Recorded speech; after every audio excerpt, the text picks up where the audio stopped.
I thought I would just go through sort of my guide to treadmill training. Like a lot of you, I have to get on the treadmill at different times. Mainly for me, it's due to not good footing that we'll have sometimes in the winter.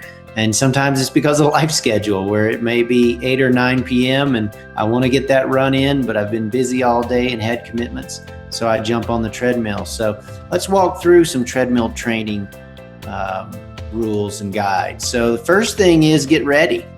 I think that if you're like me, then your treadmill kind of sits most of the year, and then all of a sudden you really need it. And so it's at this time of the year I always think about what should I be doing to get ready, get my treadmill ready. The first is oftentimes you've got to clean them off and clear them out and get all the stuff you've piled on it away. Dust and debris can accumulate, so you want to make sure you're doing a good job. Go ahead and clean up your treadmill and get it ready. Next is lubricate the belt. Every treadmill has a manual with it. You can even get the manuals online now. Make sure your belt is lubricated properly. You're going to put several miles on it, so make sure it's in tip-top condition. And then the last thing is get it ready. I think for most of us, when we're spending a lot of time on the treadmill, we want to, we've got to have our fluids, or we have some device we're watching to try to make the time go by. Doesn't matter what it is. The main thing is that you go ahead and get it set up so that when you do have to jump on it as winter weather comes, you'll be prepared, and you can just go ahead and get that run in instead of having to do all of this work before the run. And then do a few test runs. It's always good to start getting the body used to running on the treadmill. I find the treadmill is great, but it is different than outside running. And so getting a little accustomed to running on the treadmill is always good. So a few test runs are good. So that's important if you have your own treadmill. Now, many people don't have their own treadmill and they go to the gym. They use some other facility's treadmill.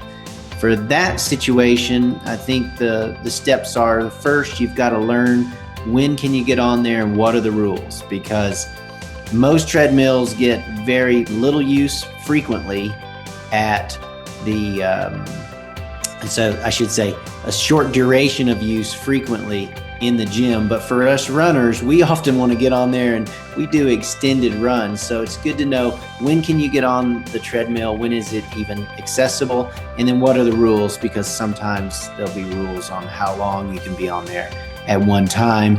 And for us, sometimes we want to extend beyond that normal time that people are on the treadmill. So good to go ahead and know what the rules are so you can plan ahead as you look at your schedule and you have to do a certain run or workout on the treadmill. You want to know that you can jump right on there.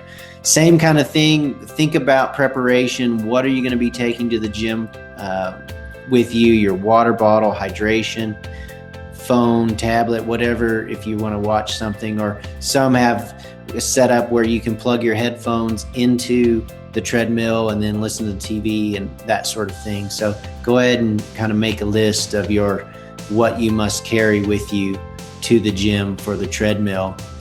And same kind of thing, do some test runs. You obviously can calibrate your treadmill at home. Again, you can access the manual. Treadmills at gyms can be off in calibration, so it's always good to do a few test runs. And if you see if something is really off, if you feel like you're running at your easy run pace, but the treadmill is saying you're running much faster, much slower, then you might be suspect of the calibration. Obviously, there's lots of devices now where you can chart your speed outside of the treadmill's speed calculations, so you can get an idea. But always good to know that if you're on a treadmill that seems to be giving you very unusual speed and how it feels at different efforts, then you can switch to a different treadmill if you have that option. So those are kind of the things I think about as you get into winter and you start to have to move to the treadmill. Now let's talk about the actual training on the treadmill, because this is very important. There's a big difference between running overland versus treadmill. So outside versus the treadmill. Let's talk about some of these key differences. First is wind resistance. Obviously, when you're running outside, you are parting the wind as you move across the earth. So there's a resistance that wind provides. When you're on a treadmill, obviously that doesn't happen. You stay in the same place, and thus you're not having to overcome that wind resistance. And you've probably heard over in articles and whatnot that you need to adjust the incline of the treadmill to make up for this wind resistance. Now you need to think about this, because wind resistance isn't constant. It's variable across speeds. So at very slow speeds, obviously the wind doesn't have as much resistance.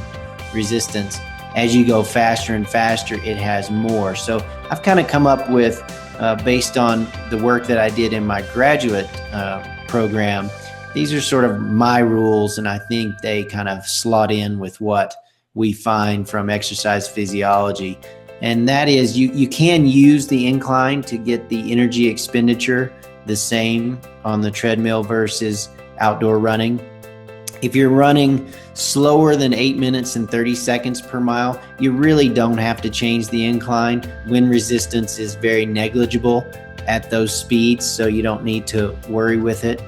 If you go between 7-minute pace and 8-minute pace, or even 8:30 pace, so up to 8:30 pace, then maybe 0.5% incline would get the energy expenditure the same. And then the one that you've heard the most about is put your treadmill at 1%. It came from some research where the runners were running faster than 7 minutes per mile. So again, if you're not running 7 minutes per mile or faster, then you don't need to worry about it that much. So again, you can use it to adjust. I don't think it's that big a deal, particularly for most of us, because we're not usually running these speeds.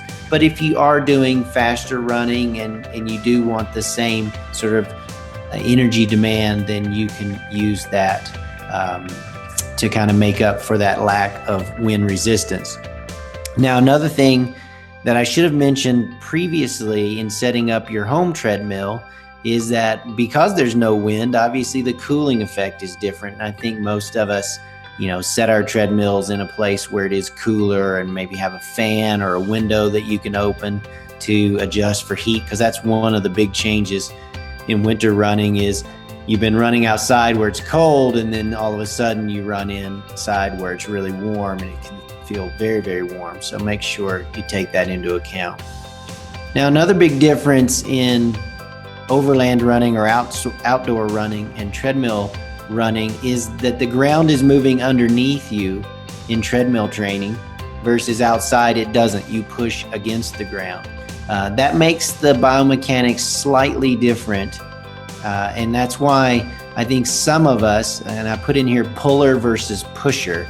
This Coach Ian Torrance, who works with us, he talks about this a lot in treadmill training, that if you're a puller, so you're the type of runner who sort of pulls back, you usually squat down a little bit, use more hamstrings to kind of pull your leg back as you run, you'll have a different experience on the treadmill as a pusher, somebody who really pushes down forcefully against the ground. Those pushers usually have a little bit more difficult time with the treadmill because that movement is slightly different. But in either case, the key point is the ground movement is slightly different between the two. And if you're a puller versus a pusher, you may experience treadmill running to be easier or harder than outside. And that's normal based on kind of your mechanics. Another thing that I always like to caution people about with treadmill training is foot plant. When you run outside, you have slight variation in how your foot lands on the ground. No road or certainly trails are perfectly smooth, so you've got some variation in your foot plant. Hills, curves, ups, downs, even the slant of the road or the camber of the road provides some variation in foot plant. The treadmill, however, is a perfectly flat surface, so this can be challenging for the musculoskeletal system because every foot plant is the same. So that's something to be aware of, particularly if you have niggly injuries. Another thing, and I just mentioned it, when you're running outside, you've got lots of variety in terrain. Probably even people that live in very flat areas, they still have some variety in their terrain. curves, ups and downs, some change. On the treadmill, you don't have that, obviously. It's a flat surface. Next is, and this is really important if you're going to be doing a workout on the treadmill. Outside, when you want to change your speed, you can do that instantly. You can go from a standing still to a full sprint immediately. Whereas on the treadmill, we have the lag. We have a delay in the treadmill increasing its speed and or incline, and then decreasing the speed and or incline. And obviously, the bigger the difference between say the starting speed and the finish speed can create a really long lag. That's why speed workouts where you're going to run really fast and then take really slow recovery jogs in between, those are a really big challenge on the treadmill.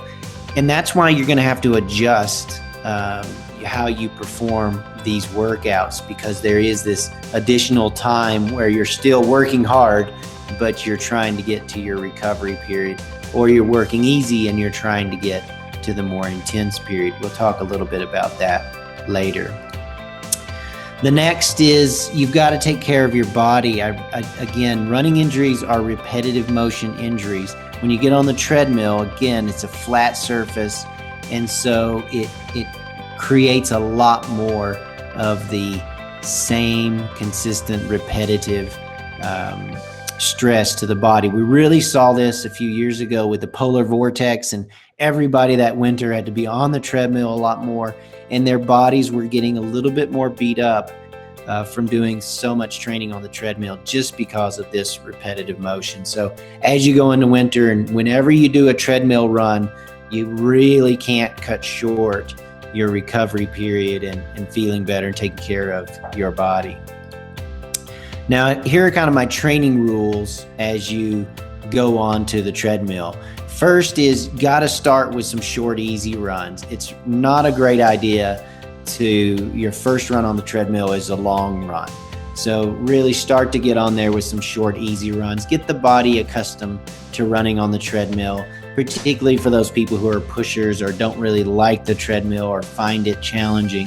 It's good to start with some short, easy runs, kind of ease your way into treadmill training. Next is if you're just going to jump on there and do a regular run, say you have a 45-minute run that you're going to do, it's just an easy run, I still think you should vary the speed and the incline on that just to give some variation. And I do that when I run on the treadmill. I start at a very slow pace like I do outside, and then every couple of minutes I'll just increase the pace by half a mile an hour until I get close, or 1 mile an hour early and then half a mile an hour later. As I get closer to my regular run speed up half a mile an hour for 2 minutes and slow down half a mile an hour for 2 minutes. And so just playing around with the speed. And you can do the same with the incline. Start at 0% incline, go up to 1 or 2, and then back down and play around with it. Obviously, most treadmills have some programs that you can just follow, and that will change the speed and the incline on these runs. But just a good idea not to always be running the same speed, same incline all the time is really important on the treadmill. Also kind of gives you something to do. I don't exactly enjoy treadmill training. It's kind of boring to me compared to outdoor running. So having something where every couple of minutes I'm doing something with the treadmill can really help those runs go by quicker. I also like to vary the footwear. Again, thinking about this constancy of foot plant. Wear your regular training shoes, wear your lighter weight training shoes. You can wear racing flats, heavier shoes. Just add some variety in your footwear. Don't always be running in the same shoes on the treadmill. Obviously, if you're going to be doing some faster running, you might want to use some lighter shoes, but the main point is just vary your footwear some. Again, beware of that lag. So if you're doing a repetition workout on the treadmill and you're going to have to speed up and slow down, you can't simply replicate what you would do outside. So let's say the workout is 10 times 1 minute fast, and fast being say 5K pace, and 1 minute slow, and slow being slower than your easy run pace. Outside, that's no problem, because when you finish that 1 minute fast segment, you can immediately slow down to your recovery jog speed. On the treadmill, that may take a little while. In fact, that could take, 10, 15, 20 seconds for the treadmill to slow down that much and speed up that much. So I always like to be aware. I usually am decreasing the amount of time that I'm at the fast component. So if it was 1 minute I was supposed to run fast, I might make that more like 40 seconds, knowing that it'll take about 10 seconds for me to get up to speed, 10 seconds to reduce the speed. So I've still got that 1 minute where I'm running a faster pace. And again, you can modify this based on how you feel. But the point is, you can't simply replicate it, because it is a different workout.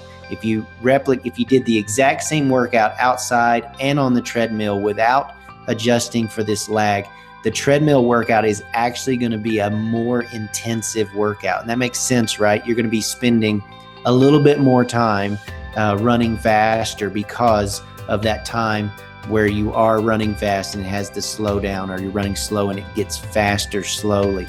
So keep that in mind as you train, and make some modifications so that the workout is roughly the same as what we're kind of going for. And as I mentioned earlier, a lot of times you're running outside in the cold, you're not sweating as much, though if you overdress like I often do, then you do end up getting a little bit dehydrated. But on the treadmill, you've got to stay hydrated. Most of the times you're in a warmer environment and doing good training on the treadmill, so make sure you stay hydrated. So those are kind of my rules for treadmill training. Get ready for it. I mean, it's winter, so it's just going to be part of what we have to do. Anytime that footing is bad, I'm going to go to the treadmill. Anytime that I can't maybe squeeze in the run during the day and it's dark and I don't want to be running on the roads with the cars, then hitting the treadmill. So very good thing to keep in mind. Hopefully some of those tips will help you as you get started in this winter of getting out there and doing some of your treadmill training. And then some of you that don't live where you don't have to jump on the treadmill, you don't have to worry about it. You've got good running year round, which is wonderful. I'm pretty excited because here in Flagstaff, for those of you that have come to Flagstaff, I can drive 45 minutes and run on the trails year round. So it's kind of nice to be able to get out of winter.